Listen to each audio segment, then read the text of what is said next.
जब हुकूमत बादशाह की थी मौलाना साहब, बड़ा सरल प्रश्न है लेकिन इसका उत्तर आज तक मुझे कोई नहीं दे पाया। मैं आज से थोड़े नहीं प्रश्न उठा रहा हूं, 35 साल तो मुझे हो गए उठाते हुए इस प्रश्न को, और देश के दुनिया के तमाम आलिम मेरे साथ जुड़े। जब बादशाह के पास अथाह जमीन थी तो आपने काशी में सटा के मस्जिद क्यों बनाई? मथुरा में जन्म स्थान पर ईदगाह क्यों बनाया? आपके पास तो पूरा ब्रज खाली पड़ा था। सलीम चिश्ती की जहां दरगाह बनाई है वो इलाका पूरा खाली पड़ा था, वहां ईदगाह बनाते, दुनिया की सबसे बड़ी ईदगाह बनाते। काहे को बनाई भैया? सटा सटा के क्यों बनाई? सटा सटा के। इस बात का उत्तर हमको आज तक किसी ने नहीं दिया। इस बात का उत्तर दे देंगे तो आपकी नीयत पर सवाल उठेगा। हमको मालूम है जन्नत की हकीकत, हमको मालूम है कि आपने सटा के क्यों बनाई। आप क्या सिद्ध करना चाहते थे?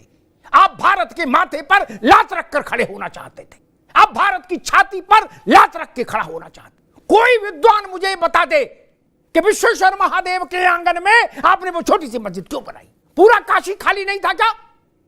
और जहां आपने मस्जिद बनाई वहां मुस्लिम आबादी भी नहीं है, घनत्व तो नहीं है। उससे कई किलोमीटर आगे जाके मुस्लिम आबादी है काशी में, बात मैंने पहले भी उठाई थी। वहां क्यों नहीं मस्जिद बनाई जहां नमाज पढ़ने वाले थे? मथुरा में आपने जहां ईदगाह बनाया वहां मुस्लिम रिहायश का घनत्व तो नहीं है मौलाना साहब। जहां घनत्व तो है वहां क्यों नहीं बनाया? दिल को बहलाने के लिए भाईचारा अच्छा है मौलाना साहब, ये नहीं चलेगा ना, ये गंगा जमुना दोनों नहीं चलेंगी। मैं उत्तर देता हूं, सटा के क्यों बनाई?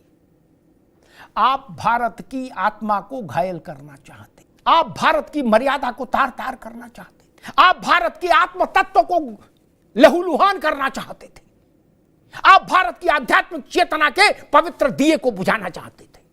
वो हालांकि आपके लिए संभव नहीं था लेकिन आपकी कोशिश थी। आप रामकृष्ण और शंकर को नहीं जानते थे? जानते थे। भारत में उनकी स्थिति जानते थे, उनके प्रति श्रद्धा अध्यात्म की चेतना को पहचानते थे। काशी, मथुरा और अयोध्या भारत की राजनीतिक राजधानियां नहीं थी, भारत के आर्थिक केंद्र नहीं थे। फिर आप सब लोग वहां आए किस लिए? कबड्डी खेलने? नहीं ना।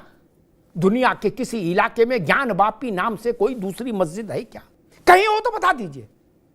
और जिसको आपने फब्बारा का, मैंने मौलाना साहब से एक बार कहा था कि आपने अपने वजू घर में जिसको इस दुनिया का सनातन धर्मी विश्वेश्वर महादेव का श्री विग्रह मानता है, वहां आप कुल्ला करते रहे, वजू अपना मेल धोते रहे।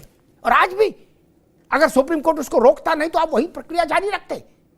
और कल अगर जांच में साबित हो गया कि वो शिवलिंग था है, तो मौलाना साहब मुंह दिखाने के लायक नहीं रहेंगे लोग। ये हिंदू कैसे सहन करेगा कि 400 साल उसके शिवलिंग पर लोग कुल्ला करते रहे? कैसे सहन करेगा?